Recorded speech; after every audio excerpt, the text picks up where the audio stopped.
कार्रवाई जारी है। वहीं राज्यसभा की कार्रवाई 12 बजे तक के लिए मुलतवी कर दी गई है। आगे बढ़े, कांग्रेस पार्टी के रुकन राज्यसभा रिपुन बोरा आज साइकिल पर सवार होकर पार्लियामेंट पहुंचे। पेट्रोल, डीजल और एलपीजी गैस की कीमतों में इजाफे के खिलाफ बतौर एहतजाज वो साइकिल पर सवार होकर पार्लियामेंट पहुंच गए। उन्होंने कहा कि कीमतों में इजाफे पर पार्लियामेंट में कोई बातचीत नहीं हो रही है। हुकूमत अवामी मसाइल पर बातचीत करना ही नहीं चाहती।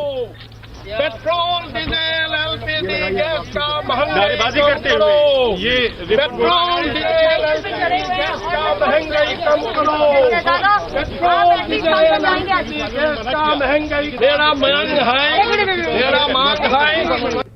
We have been demanding for discussion in the parliament about this hike of prices of all essential commodities, but the government has not allowed us to discuss it in the parliament.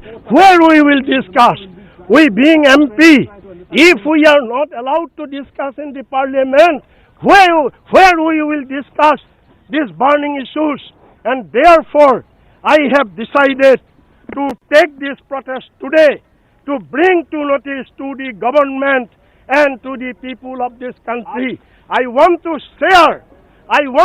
share the sufferings of the people of our country for exorbitant prices of petrol, diesel, LPG gas and other essential commodities.